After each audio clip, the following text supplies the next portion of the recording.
I turned 18 on a Thursday.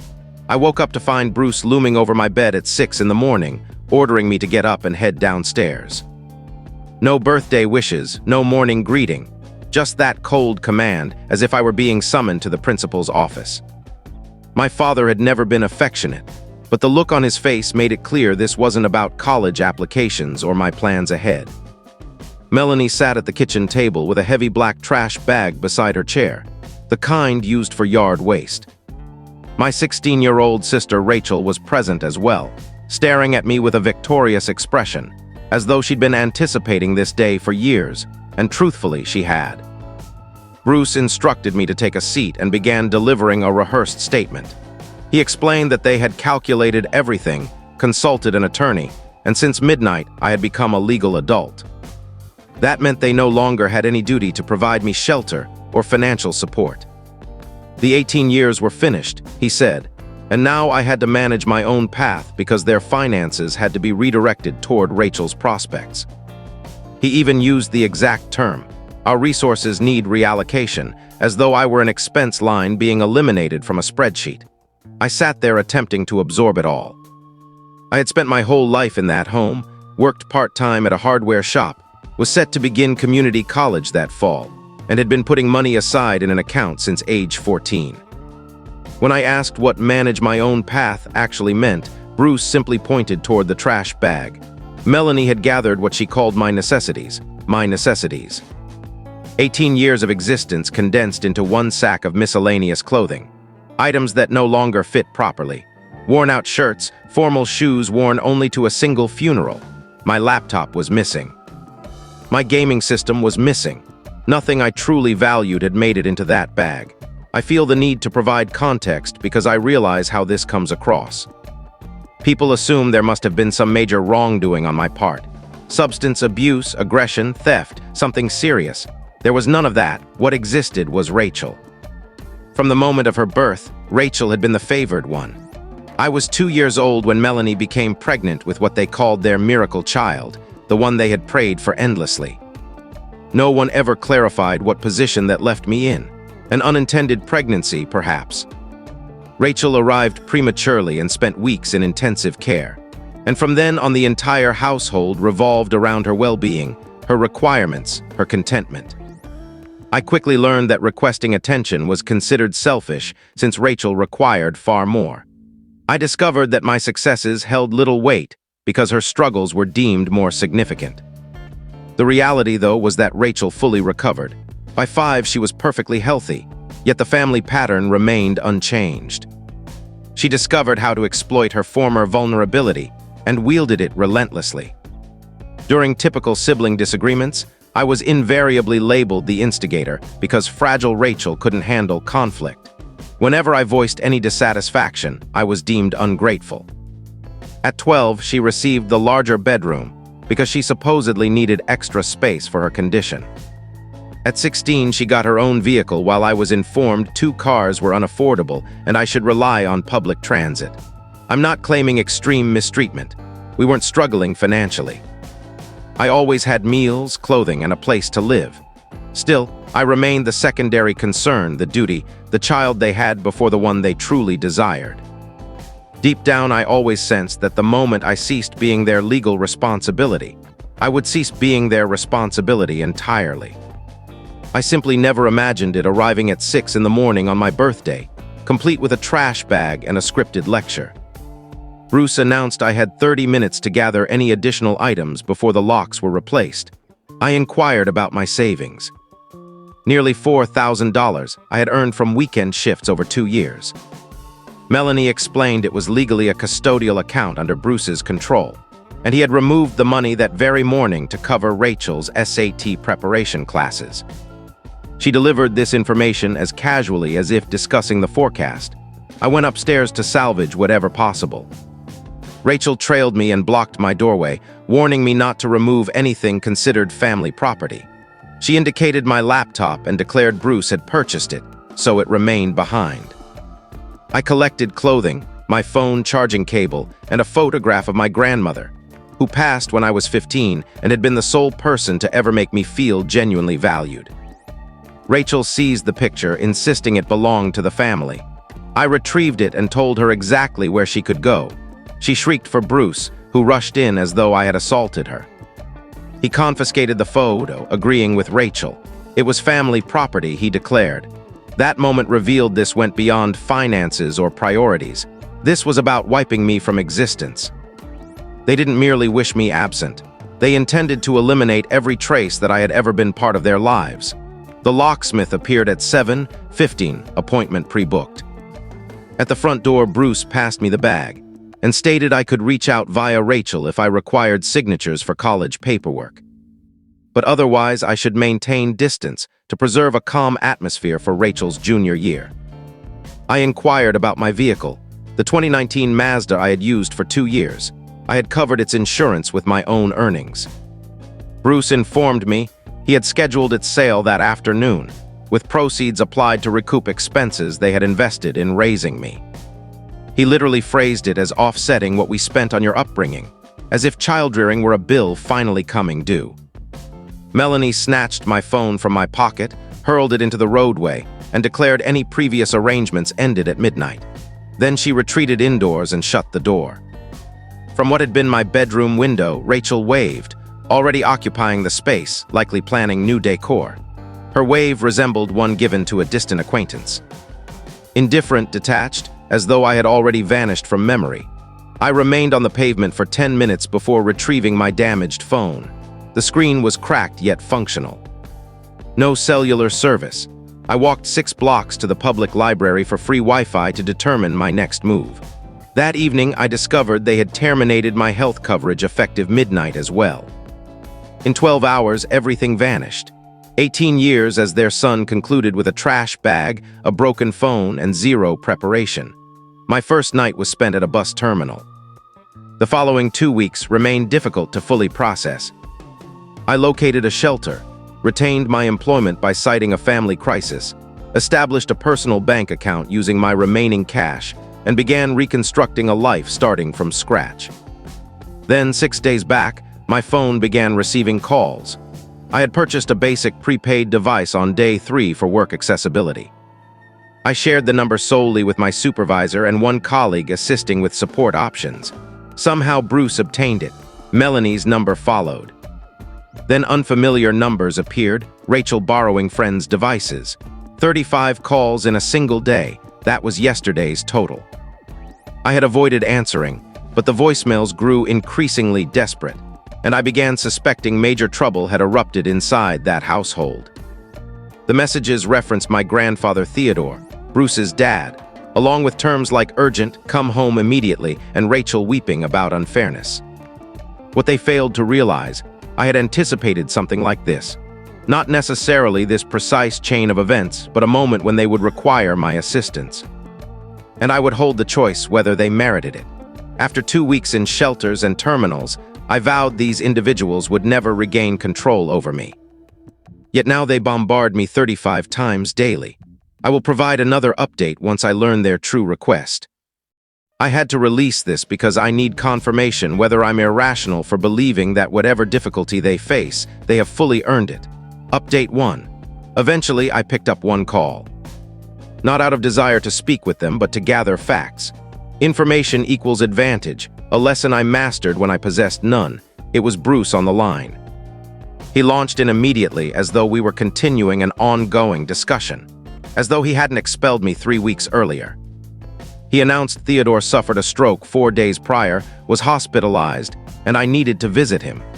Theodore had repeatedly requested me and became distressed in my absence. Physicians warned additional stress might provoke another episode. I allowed him 2 full minutes without interrupting. When he paused, I posed a single question. Why would Theodore request me if, per Bruce's earlier declaration, I no longer belonged to the family? Silence followed. Then he claimed the timing wasn't right and Theodore's condition must take priority. I replied there would be no future discussion. He had labeled me an expendable expense. If Theodore truly wished to see me, the hospital could facilitate contact. I ended the call. Theodore requires explanation because he stands central to this entire matter. Theodore is Bruce's father, aged 79. Until a decade ago, he operated a thriving plumbing supplies company, sold it profitably, and retired securely. Importantly, he holds title to the house where Bruce and Melanie reside. Let me emphasize, Theodore owns the residence. Bruce and Melanie have occupied it rent-free since I turned 8, after Theodore's wife passed, and he relocated to a modest condominium. Theodore consistently treated me with greater regard than Bruce or Melanie showed. As a youngster, he took me fishing, conversed with me as an equal. He showed me how to change a tire, inspect engine oil, practical skills Bruce ignored. After Rachel's arrival shifted household focus, Theodore observed the imbalance. He remarked to Bruce about ensuring fairness toward both children. Bruce would agree superficially, nothing altered. Contact with Theodore diminished after I reached 14. Bruce always supplied reasons we couldn't visit or why Theodore couldn't join holidays. I assumed age was the factor. Now I see Bruce intentionally restricted access. The calls persisted. Next came Melanie employing her artificial worried mother tone. She claimed Theodore inquired about me non-stop, desired discussion of something crucial before it became too late. She accused me of cruelty, insisting past conflicts should yield to a gravely ill man's final requests. I countered by asking whether she had overlooked her own grievances when flinging my phone into traffic. She disconnected. Rachel sent her first direct text since the eviction. She labeled me selfish. Stated Grandpa genuinely cared for me for unknown reasons, and if he passed without my visit, the blame would rest on me. I captured a screenshot. Now the situation grows compelling. Timothy, my hardware store colleague who aided my shelter search, attends the same congregation as Theodore. He related that 2 Sundays prior to the stroke, Theodore appeared troubled at church. He questioned Timothy whether he had news about me, whether I was safe. Timothy disclosed I faced family difficulties and stayed temporarily at a shelter. Theodore grew silent and stated he must speak with Bruce. Their discussion occurred 5 days before the stroke, 4 days before my expulsion. The timing aligned suspiciously. Theodore learns I'm homeless, insists on confronting Bruce. Within days, he suffers a stroke. I'm not alleging Bruce directly caused it, yet that exchange carried sufficient tension to play a role. I resolved to visit Theodore, not at Bruce's urging, but because Theodore merited my presence and I required clarity on his knowledge. I rode 2 buses to reach the hospital. I requested Theodore's room number. The nurse informed me my name appeared absent from the authorized visitor roster. They had desperately phoned me 35 times pleading for my arrival, yet neglected to list me. I inquired about gaining approval. She explained a listed family member must grant permission. I lingered in the waiting area 2 hours. Eventually, Melanie entered carrying takeout. Spotting me, her expression cycled through multiple reactions. She approached expressing relief at my arrival. I interrupted, noting I remained unlisted. Her demeanor shifted. She called it an unfortunate mistake. I questioned whose mistake, given only 3 individuals held authority and they had hounded me relentlessly. No response. After she conferred with staff, we proceeded upstairs. Theodore lay surrounded by monitors and tubing, appearing 2 decades older, yet upon seeing me his gaze sharpened and he attempted to rise. Staff eased him back. I settled beside his bed. He clasped my hand weakly yet clung as though fearing I might vanish. Speech emerged garbled, references to the residence, references to documents, references to Bruce's dishonesty. Repeated apologies flowed from him. Melanie observed from the corner. When agitation rose and nurses requested rest, she trailed me to the corridor, insisting we discuss Theodore's attempted message. I assured her I comprehended clearly. Theodore expressed regret for actions Bruce took concerning the property and documents. She accused me of overinterpreting. The stroke clouded his thinking. I questioned why Bruce urgently summoned me if Theodore's words held no significance. 20 minutes later, Bruce appeared. That corridor hosted the most strained exchange of my existence. Bruce declared Theodore's state precarious and a cohesive family appearance essential. I inquired what apology Theodore offered. Bruce insisted confusion warped recollections. I informed Bruce I understood Theodore owned the residence. I understood Theodore discovered my eviction 5 days pre-stroke. I suspected the confrontation's intensity contributed to the health crisis. Bruce claimed ignorance on my part and insisted gratitude was owed for permitting the visit after my departure. My departure, that revealed their narrative to Theodore. I had voluntarily abandoned them, portrayed as ungrateful, disloyal. Theodore uncovered reality, challenged Bruce, leading to our current standoff. I informed Bruce I would return tomorrow. Whatever Theodore wished to convey, I would hear it. Should he attempt erasing my visitor status, I would ensure Theodore learned precisely why. His expression confirmed my suspicions. Something within Theodore's arrangements terrified Bruce if I discovered it, and Theodore raced to disclose before time ran out. Tomorrow I return. Something here is deeply amiss, and I remain until clarity arrives. Update 2. I returned to the hospital next morning. My visitor approval persisted, which genuinely surprised me. I anticipated Bruce removing it overnight, yet he evidently deemed that overly obvious. Theodore appeared more responsive. Nurses reported improved rest. Speech showed slight progress. Upon entering, he instantly sought my hand. This time, articulation improved. He inquired about my safety, housing, finances. I replied I managed presently. He shook his head, stating Bruce claimed I departed voluntarily. That anger drove me out, refusing return. He accepted it nearly a week until Timothy mentioned witnessing me seek assistance at church. That shattered the deception. Theodore contacted Bruce that day demanding truth. Bruce clung to his version until Theodore pressed. Eventually, Bruce conceded they requested my exit at 18 to prioritize Rachel. Theodore described fury unlike any prior. Never had he raised his voice so fiercely at Bruce. He declared the residence belonged to him. Bruce lacked authority to evict anyone. He commanded my immediate return or face repercussions. Their exchange fell on Tuesday. Stroke struck Thursday morning. Theodore's eyes moistened recounting. He spent 2 days attempting personal contact, but Bruce insisted no current number existed. Inquiries to Rachel and Melanie yielded denials of knowledge, despite their 35 daily calls from identical devices. I displayed my call history, revealed Rachel's selfish accusation text, revealed Melanie's guilt-laden voicemails. He examined my screen silently at length, then requested privacy, closed the door. What followed clarified the entire puzzle. A decade earlier, post-business sale and condo move, Theodore engaged a state counsel for formal documents. The residence would pass to Bruce eventually, yet conditional. Theodore allocated separate education funds for me, untouched by Bruce. His will stipulated, should Bruce attempt sale before both Rachel and I achieved independent adult housing, the property entered a trust Bruce could not access. Theodore confirmed Bruce's awareness. Bruce attended signing. Theodore now grasped Bruce's decade-long maneuvering to nullify those safeguards. Consider, voluntary angry departure at 18 allowed Bruce claiming family abandonment, disqualifying me from education funds. Theodore's death-believing rejection might prompt will revision. Absent established independent housing, trust clause never activated. Bruce's eviction motive was Rachel's needs. Bruce required my absence preceding Theodore's passing. Bruce required narrative dominance over my family status. Theodore gripped my arm with unexpected force for a recent stroke patient. He required attorney contact. Desired my safeguarding regardless Bruce's schemes. Requested assistance placing a call. As I offered my device, Bruce entered.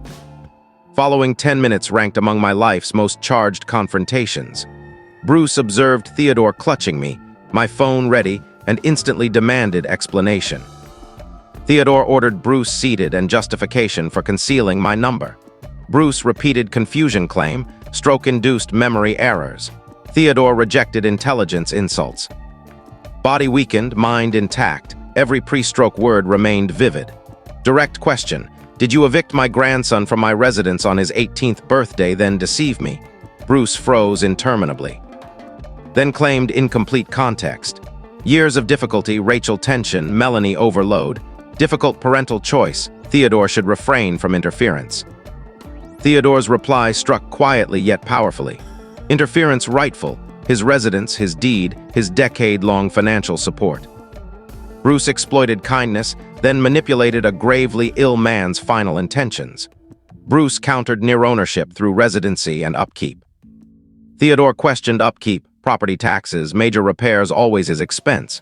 Bruce cited improvements. Theodore dismissed cosmetics as ownership proof. Exchange continued 15 minutes. Melanie arrived mid-discussion, attempted mediation, calm for Theodore's sake.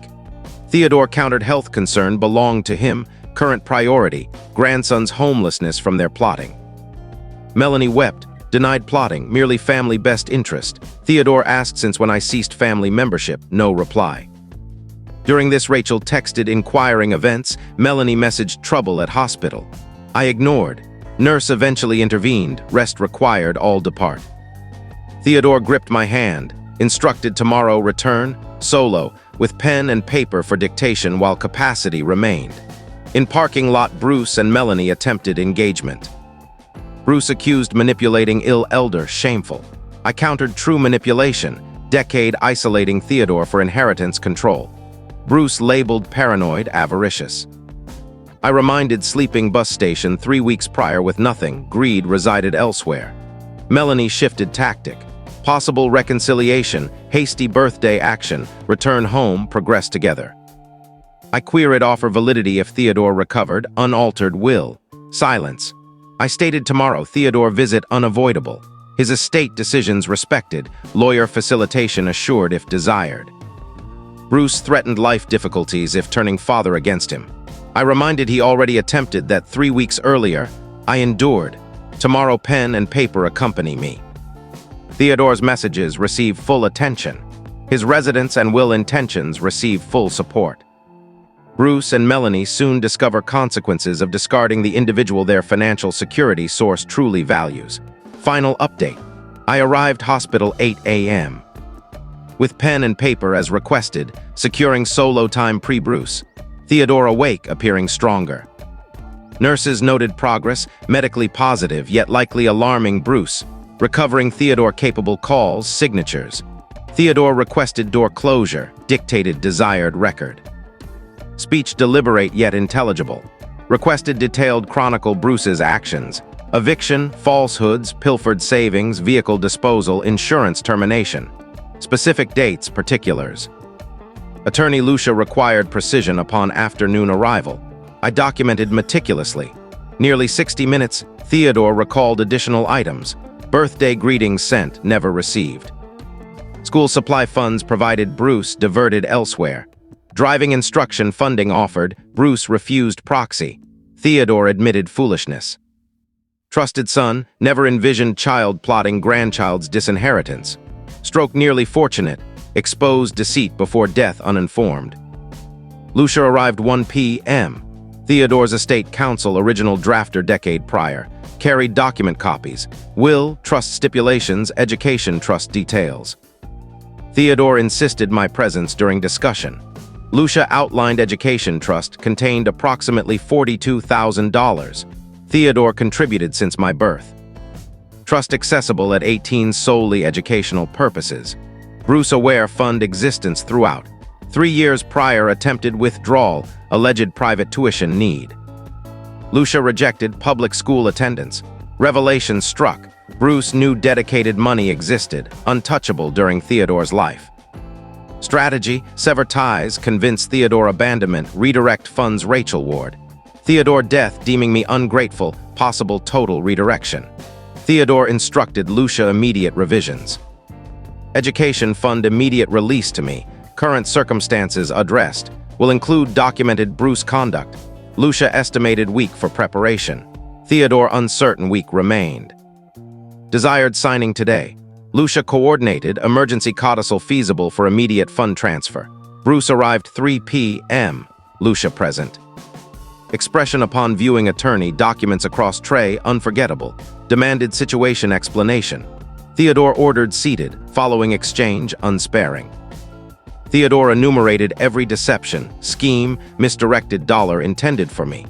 Questioned how Bruce discarded son curbside, then misled dying parent. Bruce defended exaggeration, manipulation of Theodore, exploitation, ill client. Lucia refuted, 15-year representation. Theodore personally contacted her morning, lucid. Capacity challenge invited, costly, futile. Bruce pivoted, sacrifices labor, my chronic ingratitude. Theodore demanded a fence justifying 6 a.m. birthday lockout, a fence warranting saving seizure. Bruce claimed technical non-theft, custodial name. Theodore declared raising thief sheltered by loopholes. Melanie entered, attempted de-escalation, health consideration. Theodore countered if stress concern, avoid participating, stepson disposal like refuse. Melanie wept, attempted fairness. Theodore queried phone street incident fairness, emotional response claimed. Theodore queried 4,000 theft emotional, Bruce decision claimed. Theodore noted presence in action, discussion spanned nearly hour. Bruce Melanie employed full arsenal, denial, diversion, scapegoating, confusion claims, contest threats. Theodore absorbed, then executed emergency codicil. 42,000 redirected solely my account. Funds unknown until days prior. Theodore continued. House status review initiated. Decade rent-free tenancy trust-based, trust dissolved. Lucia issuing notice, 6 months purchase market value or vacate. Bruce protested impossibility. Theodore affirmed deed ownership. Bruce protested relocation absence. Theodore echoed personal problem, mirroring Bruce's birthday query my sleeping arrangement. I spoke minimally throughout, unnecessary. Theodore wielded authority I lacked, demonstrating precisely family betrayal sensation. Rachel evening text accused ruining everything, parents discussing house sale. Screenshot preserved. Familial pattern blaming me for self-inflicted outcomes. Currently reciting Theodore's neighbor, arranged pre-departure. Temporary, secure room, locking door. Education funds enable planned college. Apartment, used vehicle, genuine independent existence. Bruce's erasure scheme collapsed. Theodore stable, recovering. Possible condo discharge weeks ahead, beyond Bruce manipulation reach.